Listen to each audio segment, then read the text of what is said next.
Going for two, kickers are extra, I give them the boot. Ooh, going for two, sit back, relax while I grab me a brew. Ooh, now I'm reclining while putting my time and I'm ready to go. My spine is aligning and much my lineups, my bank account grow. I am so rich, but knowledge is all that I'm leaving it with. Ooh, listen to this, multiple options, how far can I get? Ooh, DFS Dynasty redraft tonight, I'm not finishing last.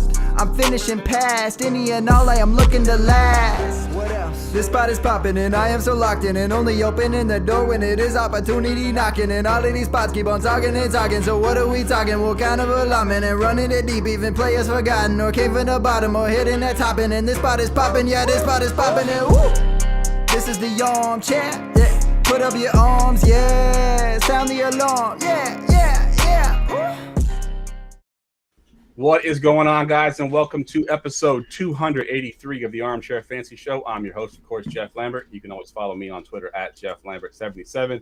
We, of course, live every Wednesday and Friday night on Facebook Live, Twitter, YouTube, and Twitch, and, of course, syndicated on all major podcast networks. I am here with my other co-host. It's not Ryan tonight. Ryan, unfortunately, had a migraine headache right before the show, so he had to back out. So if you watch our Friday show, you will know Gerson. What's up, man? What's up? What's up? Glad to be here on a Wednesday show, man. Yeah, thanks for coming on as usual. You're the guy we typically go to when we need somebody to fill in, so appreciate you jumping on, man.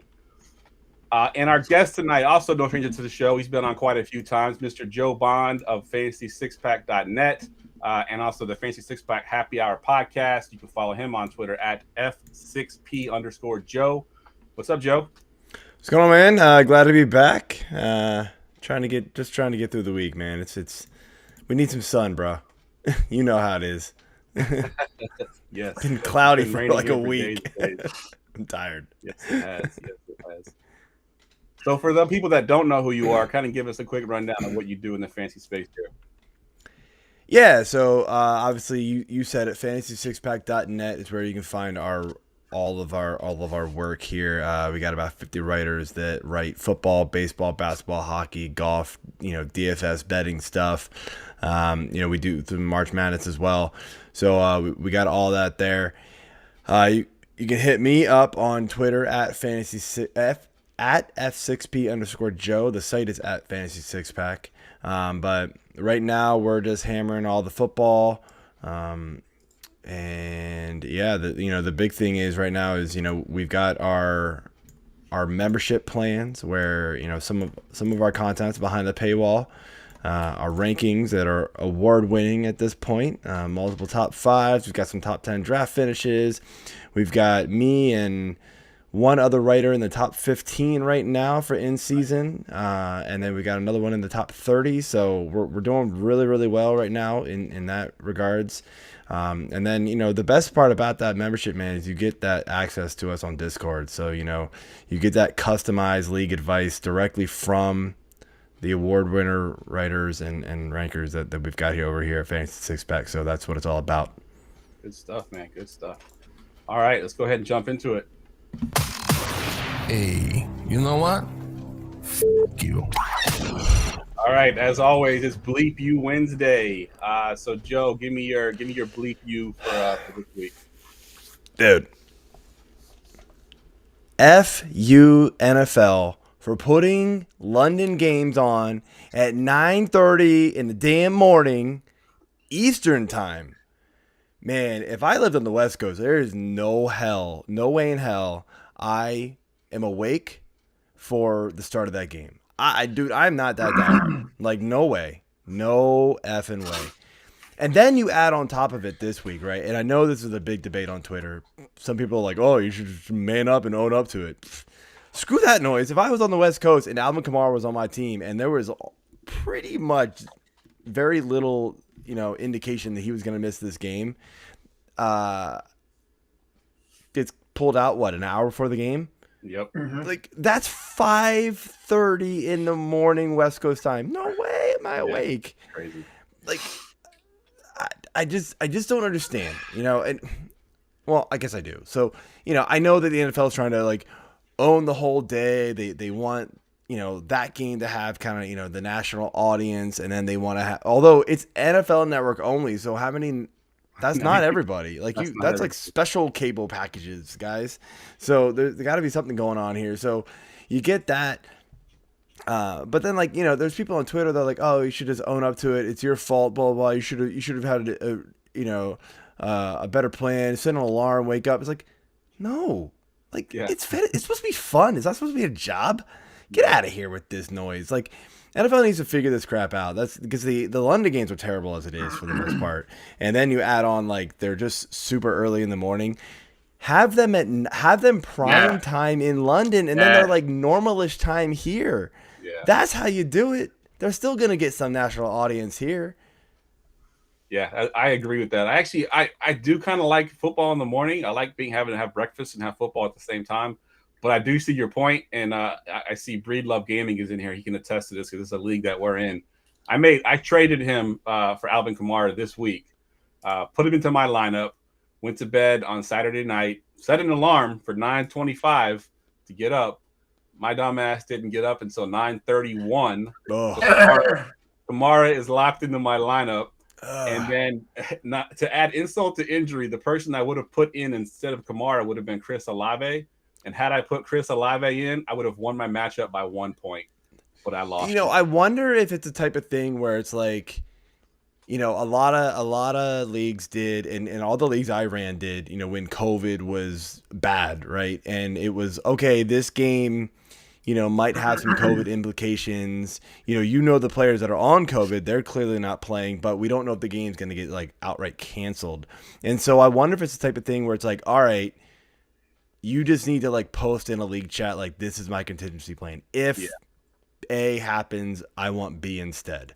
And obviously, if A happens, as in Kamara plays, I'm using him no matter how bad or good he does. It's right, because that's what I wanted. But I wonder if we need to start doing that, because the argument I saw on Twitter a lot was us in Australia, and us over here and whatever time. It's it's super early in the morning. We just deal with it. It's like, yeah, but you signed up for that. When we started playing, all of us, when we started playing fantasy football and really got into it, London games weren't a thing. Not that I'm saying I wouldn't do it because of 4 games a year, but it's just.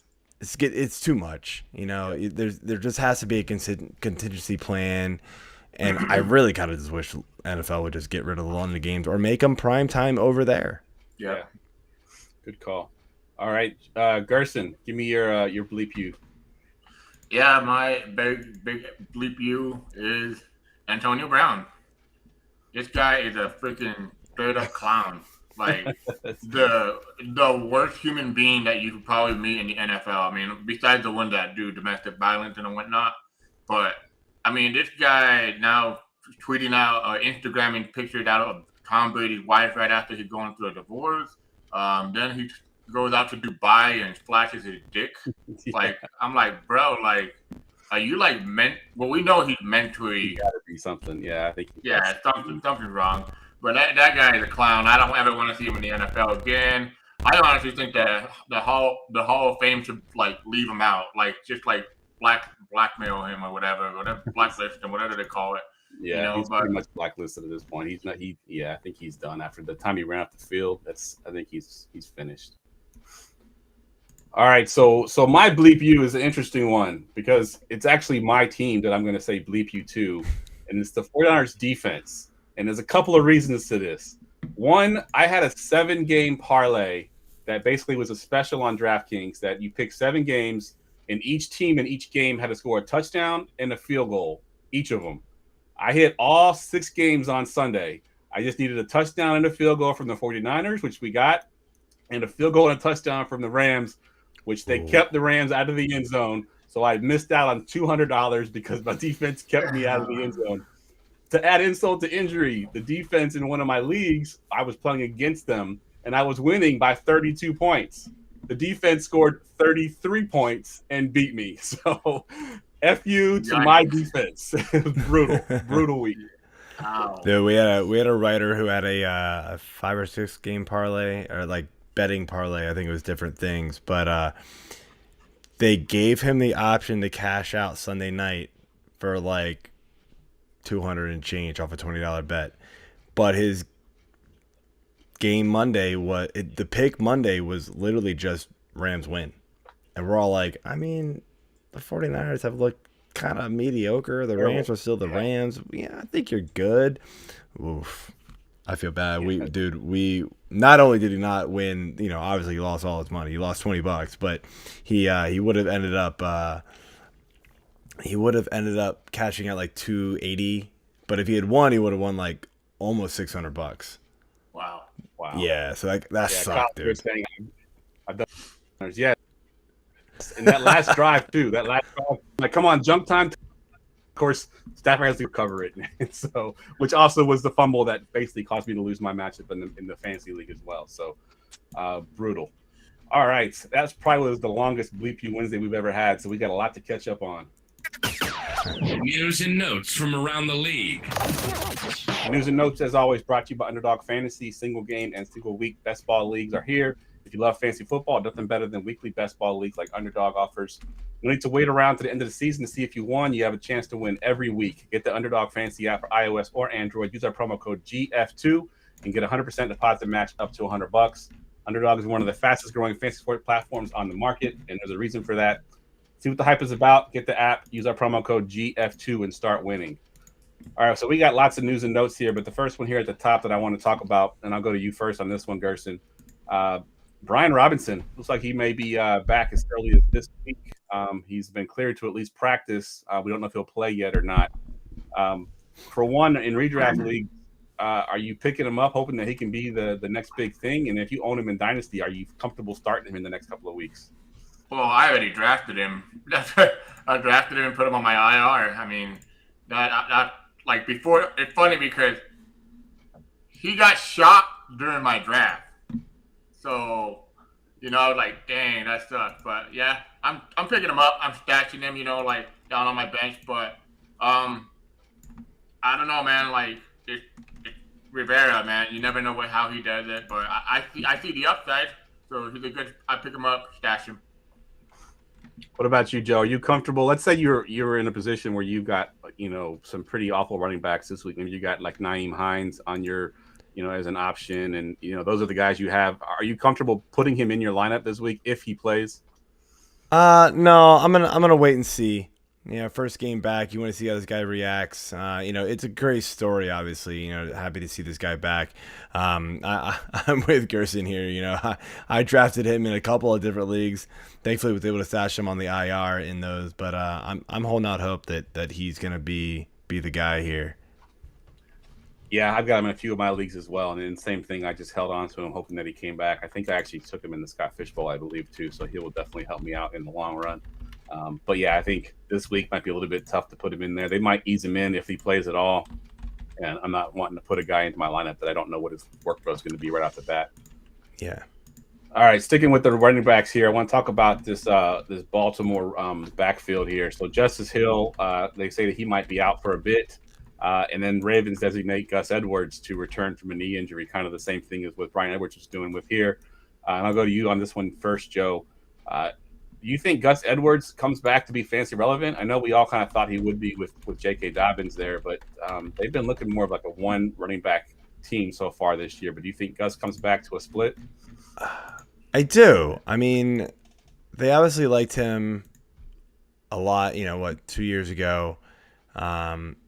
There's not a lot of other guys here. I mean, Justice Hill, like you said, is kind of the only other guy getting any sort of run here since Dobbins came back.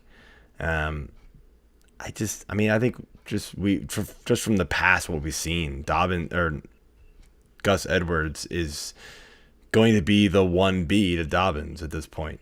That's just how it's going to roll. And so I know people are all excited because Dobbins was getting a bit of a larger share here, but I'd be a little worried once Edwards kind of gets into the flow of things here. And it's going to be that true split, and Dobbins is going to be very touchdown dependent. Yeah, I'm with you with that one as well. All right, Gerson, what are your thoughts here with this Ravens backfield? If you're a Dobbins owner, how worried are you with Gus Edwards coming back? I'm not worried at all. I think that they're the reason why Ravens tend to, they were cautious with him, They were waiting for him to get healthy. They didn't force it. They didn't rush it back. And we saw how he looked last week. He looked great. I mean, he looked fast, explosive. He had a little wiggle to him too. But Gus Edwards not really a guy I worry about. I mean, they drafted him with high draft capital. Yeah, they were sharing the ball his rookie year, but that was his rookie year. They already know this is year 3 with him now. Yep. Yeah, I'm with you. I think that there's gonna be some level of split, but we know Gus Edwards does not catch passes. I mean, I think he's got like 7 or 8 career catches or something crazy like that. Yeah. So Dobbins is definitely going to be at least the pass catcher. Edwards may mix in there in the goal line just a little bit, but I think both of them in this offense is run heavy as it is. I think both of them will have a role, and both of them can be viable in the right situation. Sticking with the running back theme, Gerson, Jonathan Taylor been ruled out for tomorrow night's game. So obviously, he's on the bench now. You got basically 3 guys who potentially step up here. Nyheim Hines being the most popular of the 3. What are your thoughts on this backfield, and are you comfortable starting any of them?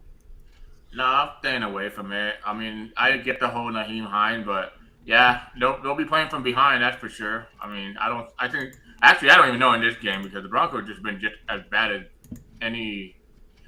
Yeah. I swear to God, and I think I had said this on a DFS show, but the Broncos get more primetime game, and it's getting old really quick, But yeah. But no, I guess Nyheim Hines and then nobody else. Deion Jackson maybe in like a deep 16 to 32 team league, maybe. But other than that, I'm staying away. Yeah. What about you, Joe? You got any leagues you got to play Nyheim Hines this week? I might have to, but I'm hoping not to. It's gonna be one of those you just kind of want to stay away from it. Although they're probably gonna go pass heavy, if you really think about it, and so that favors Nyheim Hines a lot, and obviously Pittman, and so I mean I would say Hines is gonna at least see like 9, maybe 10 carries just because they had to run with somebody. Yeah, and then if you add 5-6 targets to that or 7 targets, then all of a sudden you got a running back that's worth starting at least. Absolutely. All right, so let's get to Kenny Pickett. Finally came in, started the second half last week, and I'm not really too worried about Kenny Pickett. I don't think anybody's picking him up to start him this week unless you're in some really deep Superflex league. But I'm more worried about the ancillary pieces there. Does Pickett help the ancillary pieces there? The Chase Claypool, the Najee Harris. Joe, I'll go to you first on this question. 100%. I mean, Trubisky, it couldn't get any worse. I've been writing about it since week 2 on a piece that I'm writing out this year on fantasysixpack.net. I called it Bonds Banter. After week 2, I was like, I know they said they wanted to play Mitch all year long and sit Pickett. That ain't happening, folks. Not happening. This is awful. This has to get turned around real quick, and it's just not going to work. So, I think maybe the ceiling isn't going to be quite there, not even with Trubisky there, but the floor is going to get a little bit higher for both those guys. I mean, we just saw Trubisky or Pickett just be able to maneuver around the pocket. He'll scramble a little bit. He's not a scrambler per se, but he at least can. And then he made reads that Trubisky just couldn't. I mean, I forget who posted it on Twitter. They had the same play, one up top, one on the bottom on Twitter. And Pickett saw the immediate fire move underneath, and Trubisky was running around like an idiot and got sacked. And so, yeah, it's going to be phenomenally better for these guys. Can you do that again? Can you do that? No. Yeah. The stat going around, I'm sure y'all have seen it too, that Pickett went 13 for 13 in this game. He went 10 of them to his team and 3 of them to the opposing team, but he didn't throw incompletion all game. But yeah, I agree. I think, in that sense with him throwing those 3 picks is that as an owner of Chase Claypool or, one of these receivers, I'm okay with the quarterback taking a chance on my guy. Just throw it to him, 50-50 balls. If if it's picked off, it doesn't hurt my receiver. But if you don't throw it, like Trubisky wasn't even throwing them, you're not getting that opportunity. We love Jameis Winston for that reason because he just throws those yellow balls, and if your guy comes down with it, it's great. So Chase Claypool is one of those guys that kind of wins those yellow ball type passes. So I think Pickett can definitely throw them. What about you, Gerson? What are you doing with this Steelers offense here? Yeah, I'm all in, man. Can't be any worse. That's all I can say, man. Can't be any worse.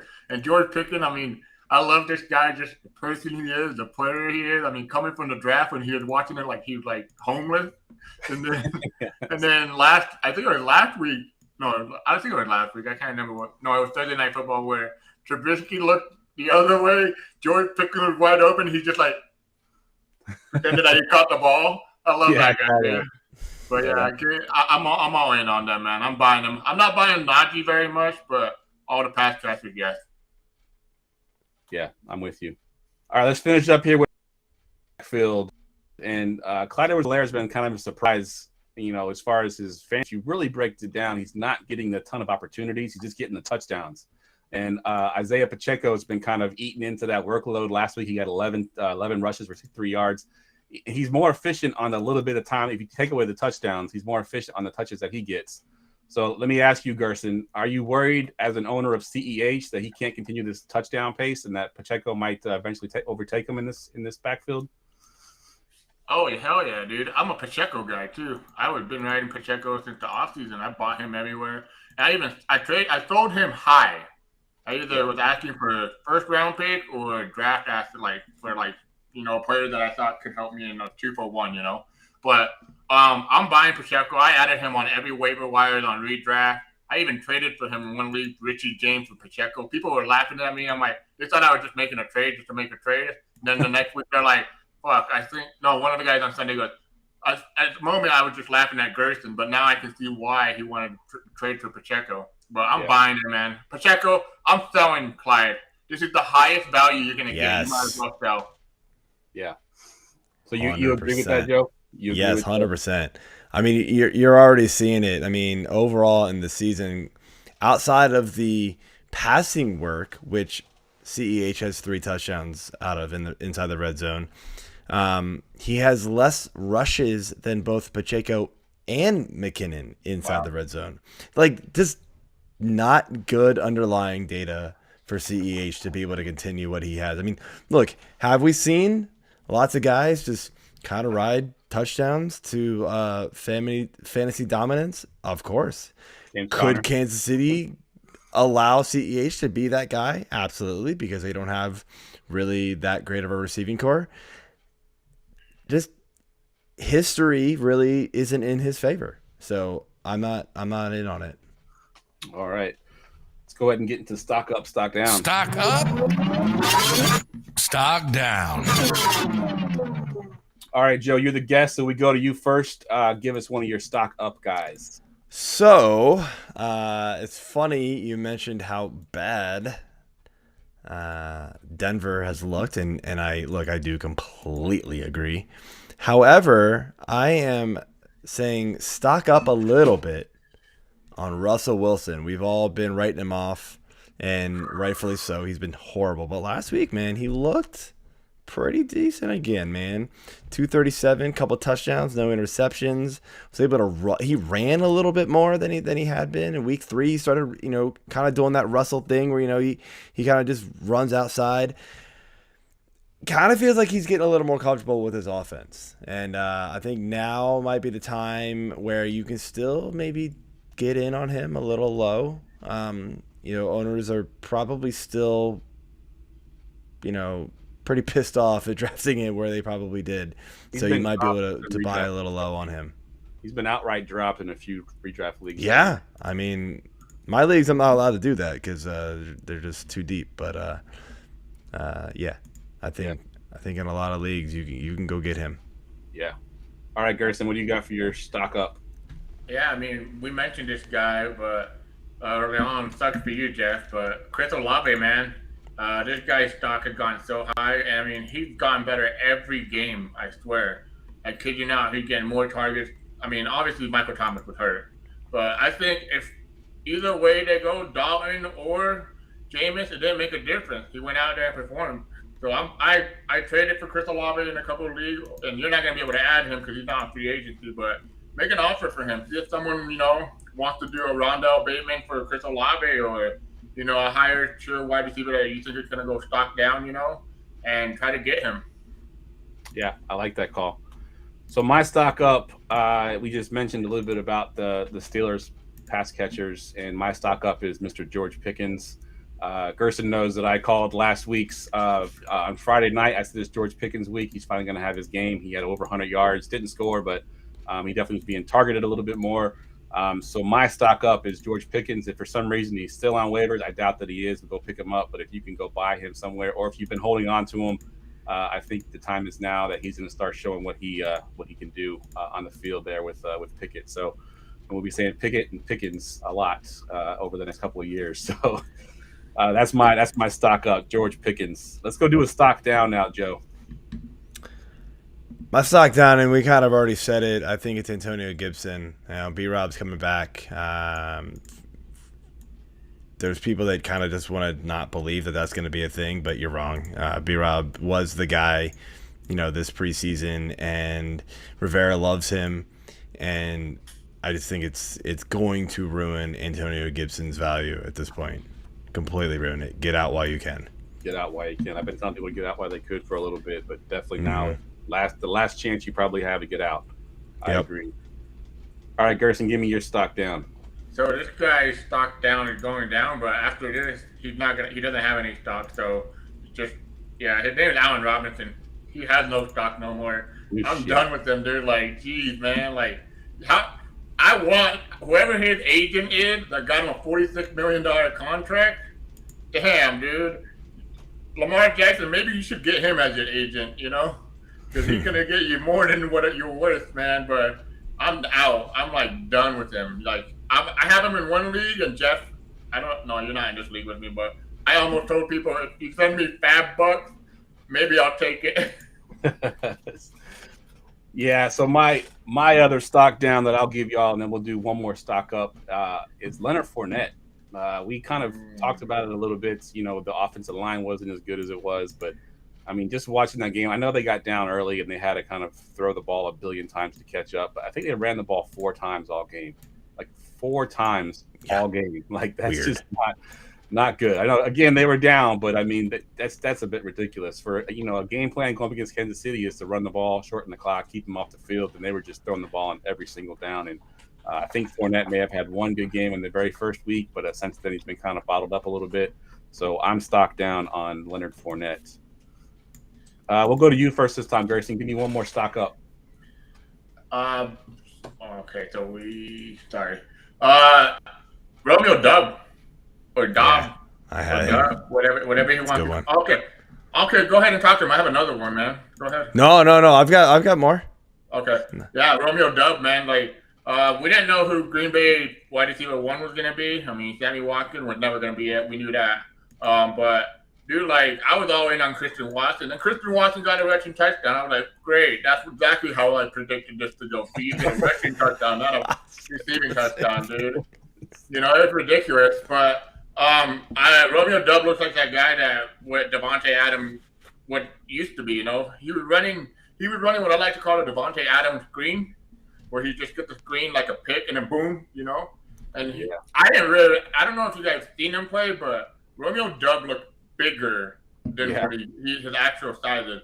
When I went and looked at his size, I'm like, this guy's got to be like 6'3", 225. Nah, he's not that big. Like his weight, I can't remember what his weight was. I think it's not even that. It's like 205 or something like that. But I love Romeo Dub, but I still love me some Christian Watson. I'm still holding on to you, Christian Watson. You're still my boy. Yeah, I will shout out going for two's own Bo McBriar. He did a rookie profile series this offseason, and he's on the podcast saying that he would rather have Romeo Dubs. This is like in July. He wants Romeo Dubs over Christian Watson, and he thought he'd be the better receiver. He's a better route runner. And so far, it looks like a genius because he's definitely panning out that way for sure. All right, Joe, give me stock up. I'm going to let you guys pick out of these two. Who do you want me to talk about, Miles Sanders or Breece Hall? Do Miles Sanders. All right, so Miles Sanders, his stock, it's going a little unnoticed in my opinion. And I will be writing about it this week in my article that hopefully will come out tomorrow if I can find 2 hours to write it. Miles Sanders' usage is up a lot this year. Just the number of snaps per game that he's seeing, the number of touches per game that he's seeing, the number of touches per snap are up. Like everything is up for this guy. Everybody's always worried. Oh, Gainwell's gonna get some. Everybody's worried. Obviously, Boston Scott's been hurt, but then they brought in Trey Sermon, so they're like, oh, here we go again.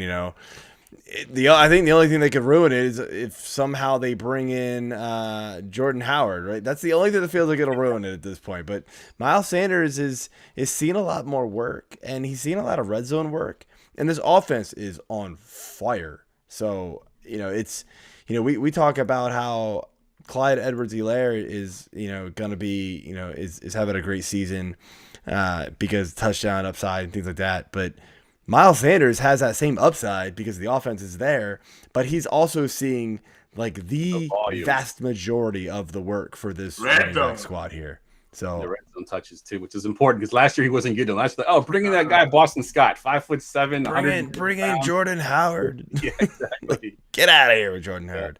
Agreed. They brought him in. I was so pissed. Agreed. And the reason I said to go Miles Sanders there is because I had Breece Hall as my last stop. Awesome. Okay. So Breece Hall, it was kind of weird. We all kind of thought that Breece Hall would be the first and second down running back, and then Michael Carter would be the receiving back. So far, it's been the other way around, and now it's pretty much Carter's out of the equation altogether. Yeah. Breece Hall's taking all of it now. He's getting the rushes, he's getting the receiving. He looked really good this past weekend. I think stock up on Breece Hall. If you could somehow still get him from an owner, I would go with him now. And if you read my article last week that I'm writing tomorrow, by the way, it's the touches and targets. It's a completely free article, by the way.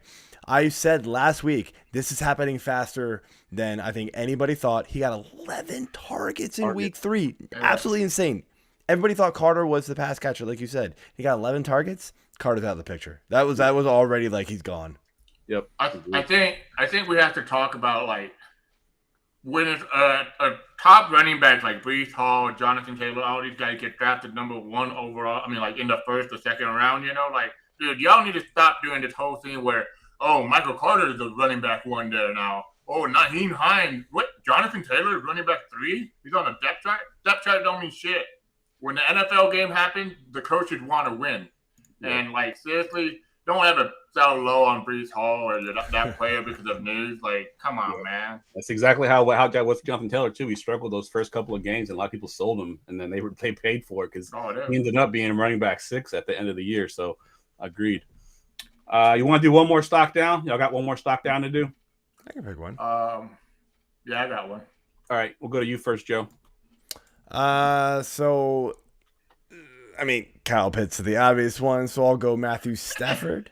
It's also maybe pretty obvious, but I mean, I don't really know how he turns this around. That O-line is abysmal. He's running around, and he can't run. Like, he's making horrible decisions. I don't think he has a touchdown pass in the last 2 games. 2 games? Nope, he does not. He has multiple interceptions. Just Cup, and then he's like dumping it down to Higbee, which isn't really doing him any good. Allen Robinson, the coaching staff keeps coming out and saying it's not his fault, but it's like, it's 4 weeks. Figure out how to get this guy the ball. Like, if it's not his fault, then it's your fault. Figure it out, McVay. You're smart, right? I don't know. Something just feels off with this whole offense. The running game is super hard to predict, and maybe we saw last week, a little bit of what this running game really is going to be. Like, when the script is in their favor, it's going to be Akers. When it's not, it's going to be Henderson. Maybe that's what we're going to get all year. That might be the only thing we figured out with this team outside of Cup being awesome, right? Yeah. But it sucks because I took Stafford in a couple leagues, and I mean, I could go pick up like a Tannehill, but I'm just kind of like, I think I'm just going to ride it out with Stafford and lose a lot because that's what's going to happen. Yeah, to that offensive line now, they have now 2 games in 4 weeks that they've given up 7 sacks. They gave up 7 sacks last week and 7 sacks in week 1. It's not good. It's not good at all. And they could have had last night. Monday night they could have had even more sacks. He escaped a couple of them pretty miraculously. So not good for Matt Stafford for sure. All right, Gerson, what you got for your stock down? This is more for Superflex. It's definitely Justin Field, man.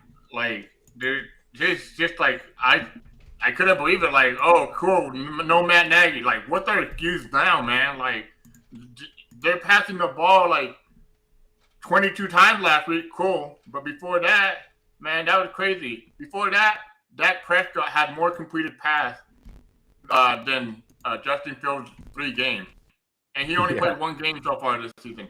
And now, to go to that, Cooper Rush has more fantasy points than Justin Fields does the whole season. Can you imagine if someone told you Cooper Rush is going to have more fantasy points than Justin Fields before week 5? You would have been like, what? You know? But I actually sold Justin Fields for a 2 IDP upgrade and a Tom Brady in a league. And I'm happy with that. Like, I'm moving on. I don't just want to hold him. And that Bears offense was horrendous, man. Yeah, I'm with you 100%. I was trying to look up some stats real quick. I wasn't ignoring you, but yes, agreed 100%. So my stock down is a guy that I've been really high on ever since his rookie season, and I'm a little down on him right now because so far through 4 games, he's got 11 catches, which for a wide receiver 1 is not good, and that's Rashad Bateman. Rashad Bateman looked really good in the first 2 weeks. He caught touchdowns. He caught deep bombs, but he's got 11 catches through 4 games. That's not the kind of usage I want out of a receiver 1. I just checked his targets. He's actually 3rd on the team in targets right now, obviously behind Mark Andrews, and then also I think Duvernay's got more than him as well. So that's hard. That's hard to care about, man. When Lamar's 21st in attempts with 117, that's the problem with Ravens receivers. Yep. You know, a tight end can carry that value because they're going to get that touchdown, right? A touchdown for a tight end means you're a tight end 1 that week, right? Sorry. You know, and you know, he's got more passing attempts than Justin Fields, but who doesn't at this point? That's like, geez, Jimmy Garoppolo's got more passing attempts than Justin Fields. That's not good. Not good. Not good. Yeah, that's definitely a stock down for me. All right, let's get to our pickup prop bets of the week. Going for 2 Live and PlayPickup.com present the pickup props of the week. All right, guys, y'all know how this works. I put up 3 polls in our Discord channel, and we vote on them as the week goes on, and then we talk about them here on the podcast. So the first one here is sort of a versus for tomorrow night's game. It's Cortland Sutton versus Michael Pittman. And who has more receiving yards tomorrow, Joe? Who are you going with here, Pittman or Sutton? I'm going to go Sutton. And I wanted to say Pittman because Jonathan Taylor's out, but I kind of think that makes Indy one-dimensional, and that is going to favor Denver heavily. And they're going to be able to just pin back their ears, go after Matt Ryan, who we know cannot do anything when he gets pressured at this point. And he's going to struggle to get this ball downfield to Pittman. So I'm going Sutton. All right. What about you, Gerson? Sutton or Pittman, more receiving yards? Well, I might be wrong, but didn't Patrick Surtain get hurt? He did, but I think he's expected to play. I think he twisted an ankle, but I think he will play. Okay. And this is just like most yards, right? Just most receiving yards, head to head.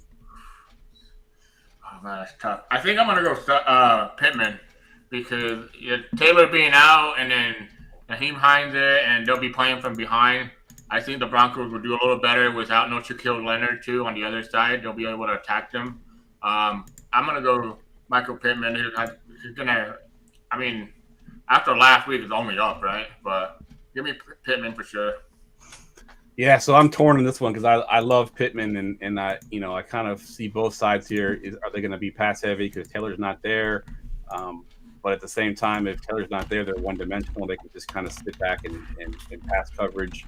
I think I'm gonna go Sutton. I think I'm with Joe. I think Russell Wilson looked a little bit better last week. I think he's going to look a little bit better this week, and I think Sutton has been his go-to guy so far this season. And if I'm putting confidence on anybody right now, either Matt Ryan or Russell Wilson, I'm going to go Russell Wilson because they both look bad, but Russell Wilson's looked a little bit better than Matt Ryan has the first couple weeks here. All right, next one here. Actually, let me tell you who the Discord voted on. Discord went 68% to Cortland Sutton side as well. All right. This one here was this was That probably means you're right. over under Darnell Mooney receiving yards against the Vikings. The over under set at 64.5. He was pretty much non-existent for the first 3 weeks, and then all of a sudden last week started to do something. So, Joe, what are you doing here? 64.5 for Darnell Mooney.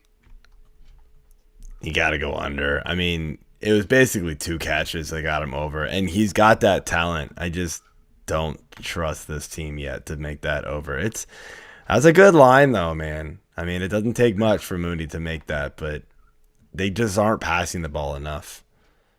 Agreed. What about you, Gerson? Over under 64.5? Under. There's no way. I mean, I'm not betting anything on the Bears offense for over. Yeah. I've been watching them. They're just. I mean, unless you're going to Khalil Herbert and Montgomery, maybe I'll bet the over. But in the passing game, I'm good, man. Yeah, I'm with Joe as well. 64.5 is a good number because Joe's right. He can catch one pass and get 60 yards. But, 4 weeks of sample size, he only has one game he's going over. So I'm definitely going to take the under in there as well.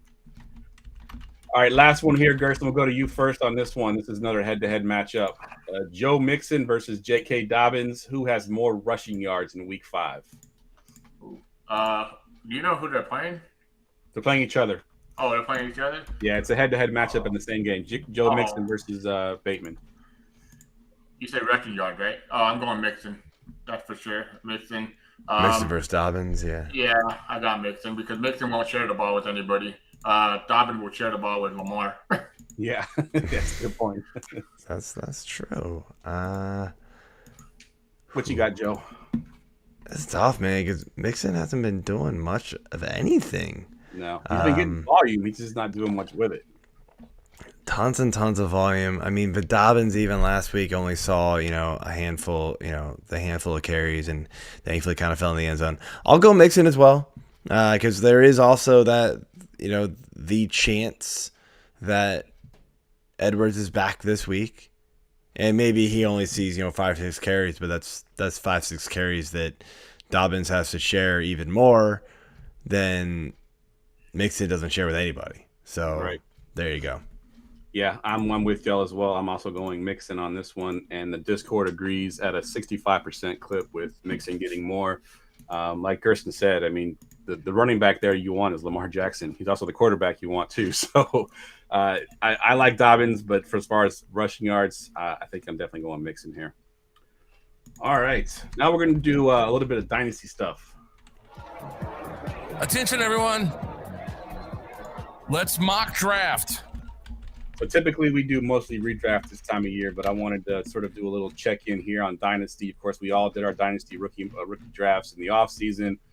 We all thought we knew what we're talking about, and now 4 weeks into the season, still sort of mostly got the right guys right, but there are a few that we might have missed on. So we're going to do a first-round mock draft with what we know now. And Joe, you got the 101 here. So where are you going? The 101, of course, this is going to be a one-quarterback league. The 101 was Breece Hall. Is it still Breece Hall for you? It is. Even more so than I thought it would be.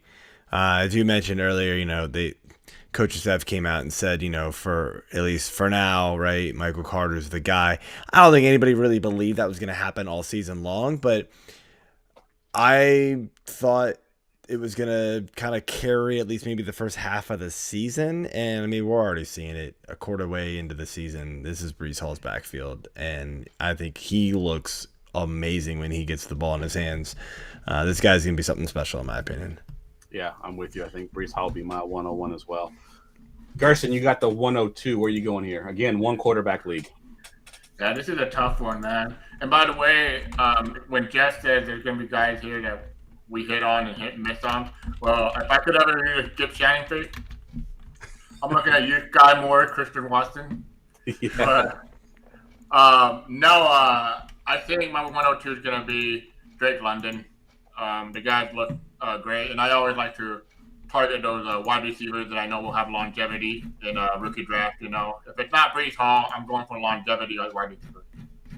Yeah, I think that's where I probably would have gone to. So I got the 103, and I'm torn between two guys. There's two guys. There was one guy that was not even in the first round, maybe not even in the second round. That's now creeped up into the first round. You might know who he is, running back. But there is a receiver that I really like too, and I think I'm going to stick with him. I actually had him ranked pretty high. I think I had him at my receiver 2. I had Jameson Williams 1, and I had Chris Olave as my receiver 2. And Chris Olave's looked really good. So he's my 103 pick. I even this week, I had people were asking questions about Chris Olave, and I'm like, I think some of his value was tied to Jameis Winston's YOLO balls, but he looked good with Andy Dalton too, because the guy runs tremendous routes. He finds ways to get open. They hit him downfield for those long bombs, and he gets that crazy air yardage as well. So Chris Olave is my 103. Back to you, Joe, for the 104. Yeah, so I had a 103 and a 104 kind of you could kind of pick or choose here. For me, wasn't the guy that you were saying, who I know who you were talking about, but mine's gonna be Garrett Wilson. I think we've already seen the talent shine. Yeah. It really at this point comes down to, can Zach Wilson really be the guy there for them? But even if he's not going to be, you got to imagine in a Dynasty league, the Jets are going to figure it out sooner rather than later with the quarterback position. They have to. They have too much talent everywhere else on that offense to not figure out the quarterback position like quickly. Zach Wilson first came back from an injury this year already. Looked okay. Not great, but, we're seeing a lot of targets go Wilson's way, even with Zach Wilson there last week. I think it was 7 or 8. Corey Davis was right there. And then, shockingly, it was Elijah Moore that kind of got the shaft there. Even though he's seen tons of snaps, he's just not seeing the target share. Yep. All right. Yeah, great pick there. And not that I'd forgotten about Garrett Wilson, but I definitely overlooked him when I was looking at my 103, because he would have been in that mix with the 3 of them as well. All right, Gerson, you got the 105. Yeah, I think I'm just gonna bite it, man, and I'm going Dameon Pierce, man. The guy's been killing it. He's been doing everything he was hyped up in the offseason. I don't know if you guys know, but congratulations to Lovie Smith. He adopted Dameon Pierce as his son. So therefore, I mean, Dameon Pierce has been killing it. I know, he's a little older on the older side. He kind of, didn't. But I think his workload, in the NFL age, is light because he didn't have that many carries and opportunity in college. So hopefully that longevity is a little longer with him. Yeah, I like that. I like that a lot. All right, so I got the 106, and there's 3 receivers that I'm looking at here. One of them was a first-round pick, I think, in most rookie drafts. The other 2 guys, one was a second-round pick. The other one, depending on when you drafted, may have gone undrafted.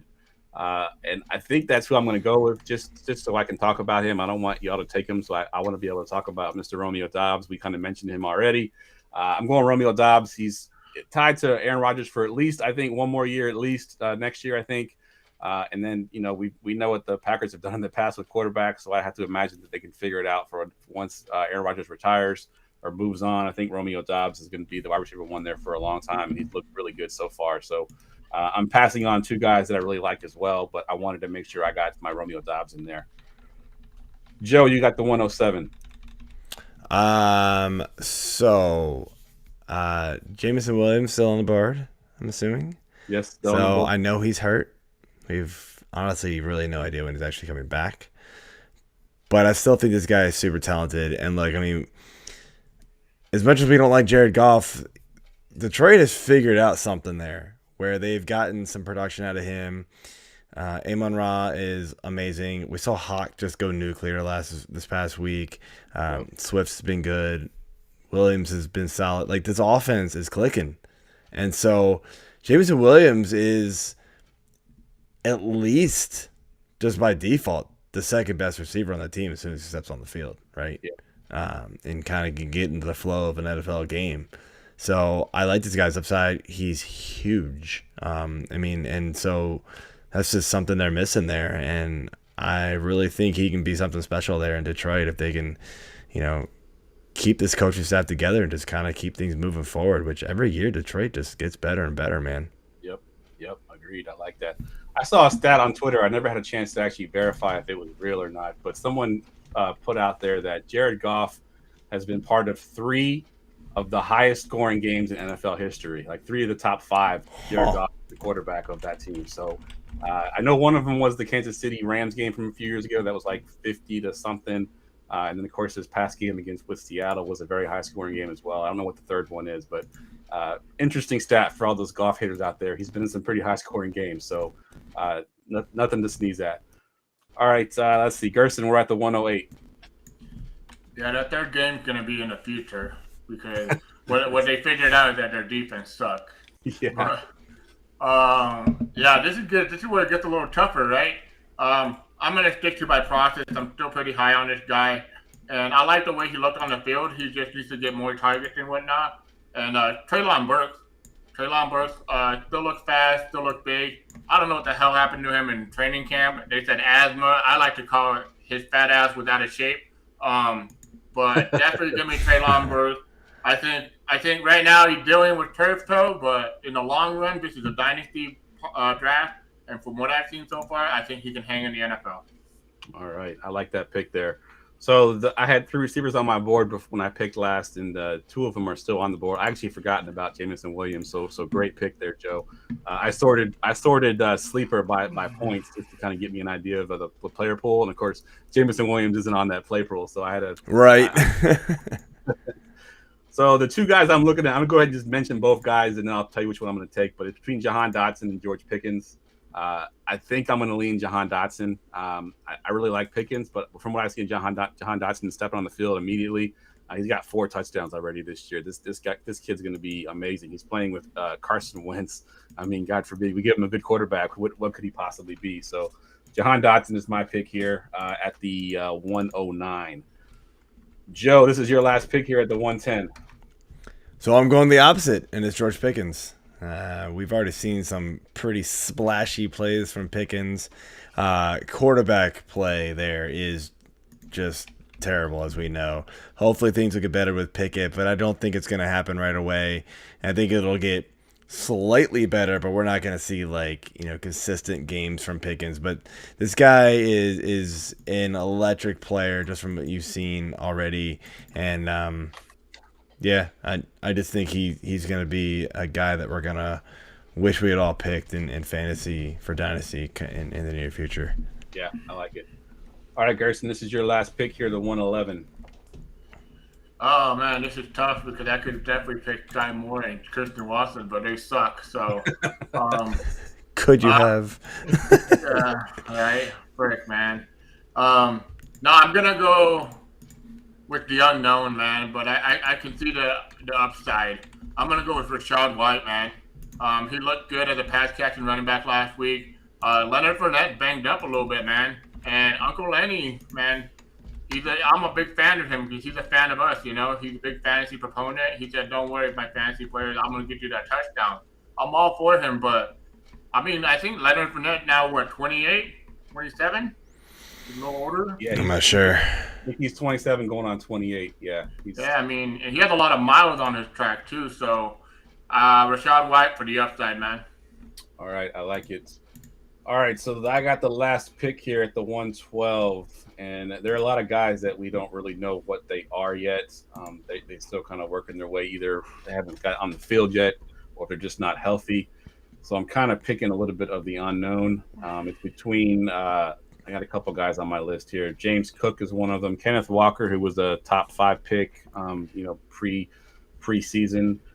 He's on the board still. Alec Pierce, who's looked pretty good for the Colts, has been pretty good. And then of course the guy we mentioned earlier, Pacheco. If he takes over that backfield, I think it's wheels up for him. But I think I'm going to go ahead and take Kenneth Walker. I think. In the long run, I don't trust Penny. I know he's looked amazing so far through the first couple of weeks. Had an awesome game this past week, and victory lap for me. I called him out for my DFS lineup and had him in my cash lineup, so that paid off handsomely this past weekend. But I'm gonna go Kenneth Walker in the hopes that he eventually gets that backfield and he can do the things that Penny does, and plus more. I think he's a more elusive player, not quite as fast as Penny, I don't think, but I think he's definitely a better running back overall. So I'll take Kenneth Walker and bet on the upside for Kenneth Walker. All right, guys, we got a little bit of time here for some listener questions. We did have a bunch this week, so we'll try to get to some of the really good ones. I'm gonna go to you first, Joe, on this one. This one's from Scoop God. He wants to know Metcalf and Hopkins or Judy and McLaurin, half point PPR. Which side do you want? Metcalf and D Hop or Judy and McLaurin? And it's a redraft league. That's Oh wow. I will take, as long as your record is good, I will take the D Hop and Metcalf side. I mean, we were all worried about Metcalf coming in, and I don't think he's going to be a top 10, maybe not even a top 15 overall guy this year, but they're gonna have some games, man. Like that offense, just Geno Smith is figuring it out somehow. Like it just is weird. I mean, there's other games where you're like, what the hell is going on over here? But it's been a couple games already, especially this past week, where you're like, holy crap, this offense is just humming. Yeah. And Metcalf is a stud, so I like the touchdown upside there with him for sure. And then D Hop, we know him and Murray just have it going on. So more Rondell, or not Rondell Moore, Brown, Hollywood Brown, him and Murray are clicking there. But Hopkins is the dude. Like when he wants to go downfield and wants to get that touchdown threat, that's where Murray's looking. So I think that's kind of what's missing there, especially early games for the Cardinals. So yeah, I would take that side. Yeah, I agree. And it's funny because you mentioned Geno and how he's quote unquote figuring it out.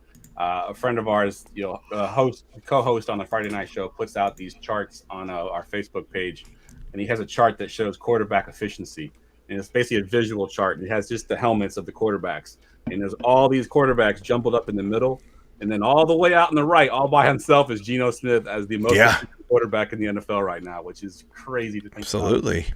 I agree with that. The Metcalf Hopkins side is where I'd probably end up too, especially in a redraft league where Hopkins, you may get whatever games you're going to get this year. Who knows what you get next year? But in redraft, you don't care. Yeah, I like it. All right, Gerson, I'm gonna give you this one. This is from Jet on Discord. He wants to know, who would you take for rest of season? And these are two receivers here: Brandon Cooks or Rashad Bateman, who I had as my stock down this week. Ooh, I'm not even a big Brandon Cook fan, but the Rashad Bateman injury already starting to pile on right now, man. Like, we're only into week 5, and we saw this last year. He was banged up. Give me Brandon Cook, Mr. I'm never banged up. I go out there and play every Sunday, man. Yeah, and he's Mr. Consistent. I mean, this guy puts up 1,000-yard seasons every single year. It's ridiculous. Yeah. So, I think I'm on that side as well for rest of the season. Obviously, for Dynasty, things might change a little bit. For rest of the season, though, I like that side. All right, Joe, let's go to let's get Scott Simonet in here. So this is a Dynasty trade involving Javonte Williams. He was offered Javonte Williams for a 23 second-round pick and Dameon Pierce. So he's getting the 23 second and Dameon Pierce, and he's giving up Javonte. What are you doing here? I still think Javonte. No, I'm not doing it. Unless you are win now mode. I mean that's a big maybe still. Javonte's still what, 23, maybe 22. He's super young still, man. This guy's gonna bounce back. Melvin Gordon's not gonna be around for much longer. Like, guys, I'm actually kind of shocked they re-signed him this year. And Williams is clearly the better player in that backfield. Even with Melvin Gordon there. So just one more year of everybody getting older, Williams is going to be something special very soon. I agree. I don't think I'm going to sell him for that. I love Dameon Pierce, but I don't love him that much. I love Javonte more. That's selling high after a very good Sunday, helped by a 75-yard run. Exactly. All right, Gerson, who would you rather have long term? This is also a Dynasty question here. He's got 3 receivers listed: Amon-Ra St. Brown, the aforementioned DK Metcalf, or Mike Williams. Which one of those 3 do you want to have long term? I know you didn't ask me this question, but sell Javonte for a 2023 first, an early 2023 first. That's what you should be doing. Combining it with Dameon Pierce? Yeah, rather than Dameon Pierce. Oh, dude, this is easy for me. I'm on St. Brown, man. That's for me. Amon-Ra has proven everything that I've seen. Like, I get it. Like, I'm worried DK Metcalf doesn't really have a quarterback. I mean, he thinks he has Geno, but like, he's 32 years old, man. He's as old as me. Um, he's Mike Williams. Okay, we've seen Mike Williams. We've seen his ceiling. Is it going to be higher than Amon-Ra? I don't know, man. But to me, Amon-Ra St. Brown, younger, barely starting to hit his ceiling, and the Lions have no defense, so his points are only going to stay up. Yeah. Yeah, I think I'm with you. I love Amon-Ra St. Brown. You know, I pumped him up in the offseason. I wasn't buying last year they didn't have Hawkinson and Swift, so he was good. I never bought that. I thought that he was good regardless of who was, and we're seeing that this year. So it's Amon-Ra St. Brown for me as well. Let's do one more, Joe, from Dalton Campbell, 16-team half-point PPO Dynasty League. Side A, he's got Jamal Williams in a 20th-round pick. Side B is Brian Robinson. Man, that's tough. 16-team league. You're getting up Jamal and a second for B-Rob. I don't think I'm giving up those picks, man. We still don't really know what Brian Robinson is. I mean, like that's the thing. And I mean, you're taking a huge leap of faith. The 2023 draft is going to be something crazy good. And 16 teams, if you're looking at like the 32nd pick, fine. Maybe it's not going to be that great, but I mean, we're already seeing some dudes who are going about that late in this year's draft, which wasn't as good. Romeo Dobbs, if not later, right? That are panning out. So you can find, diamonds in the rough there. Jamal Williams is good. He could be just as good as Brian Robinson, for a few more years, really. Yeah. I always think he was super underrated in my book. Gersten, as a Brian Robinson supporter, what side are you taking here? Just curious. Jamal Williams in the second or Brian Robinson? I'm taking Brian Robinson because apparently Antonio Gibson's done, man. This is his last year. I mean, they're going to probably just stick with Brian Robinson, and at least I might get a starting running back out of there. With Jamal Williams in a 23rd second, I don't know what I'm getting with that 23rd second. I know what I'm getting with Jamal Williams. He's going to go right back to the bench and do his pelvic thrust and get all the girls in Detroit pregnant, That's what he's going to do. But give me Brian Robinson, man. I get that 2023rd second. I do 16-team league. Jeff seen this because we are in like 2 16-team leagues, right? Or a couple? Yeah, 2, yeah. And those second-round picks are like in the range of, Elijah Mitchell hit, but yeah, I mean, it's hit or miss, man. And I love the 2023 draft, but I'm going to take the upside with Brian Robinson. All right. Let's get to our final segment. Get ready for GoingFor2.com's Forgotten Fantasy Player of the Week. All right, Joe. So you've been on the show quite a bit, so you're having to dig a little bit deeper here. I am having to dig. Who you got here? I feel like this one's probably been said before. I'd be shocked if it hadn't, and it's Peyton Hillis. Mr. Madden. Yeah. I mean, come on. This dude was a nothing. Busted out for like 1,100, almost 1,200 yards, 11 touchdowns. Got the Madden cover, and then everybody was like, oh, wait. Then Madden never let us vote for it ever again. Yep. They're like, y'all suck. Never mind. Recency bias basically put him on the cover for sure. Yeah, that's. I think it was sort of like a joke, like vote too. It was a joke vote. Yeah, it was like, oh, let's just vote for Peyton Hillis, and then it was like, oh, wait a minute, no, redo. That was the ugliest Madden cover too. Like the ugliest Madden cover, like orange and Peyton Hillis. Like what the fuck? Oh man. Yeah, that one has been said before, but it's definitely still a good one because he's like the ultimate not in fantasy play. I mean, he's literally the one hit wonder that just disappeared off the map after that. He had his 15. Him and the other Browns, Trent Richardson, like the year after him, dude. Oh my goodness. And the Browns had the tight end too. Who was the tight end that had the one big year that disappeared? Kellen Winslow. Yes. Oh no, it was Barnage.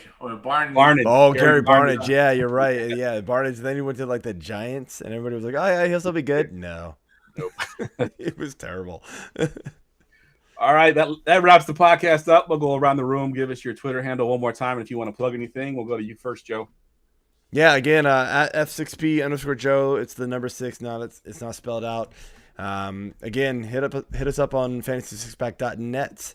We've got memberships. The all access plan is the one you want, and it gets you access to all the rankings, all the content, and us on Discord directly. So hit it up. Gerson, what you got? You can find me at Fantasy GDFS. You can find me mostly for my DFS stuff on the DFS Roundtable. I do video breakdowns of like last week or the week before for through an optimizer. I put out my plays. I do a little playbook for you guys. This week though, it's going to be a little bit different. I'm going to be in Vegas, so I don't know if I'm going to be on the Friday show, and I don't know if I'm going to be on the Sunday show, because what happens in Vegas stays in Vegas, and I don't know if I'm going to make it. Yeah, we've already got backup plans for Gerson on Friday night's show because we don't think he's going to be here. He sent me this thing. You may have to replace me because I might be day drunk. I'm like, so what you're saying is you're going to be day drunk and we should replace you. There's no might involved in that at all. All right, good stuff, guys. Again, thank you, Gerson, for coming on at short notice, filling in for Ryan. Joe, thank you for coming on. I know we tried to get you on earlier in the season, and we had some things that just didn't line up. But my site was trying to die on me. So yeah. Yeah. All right, guys. For Gerson, for Joe, I'm Jeff, and we will see y'all next week.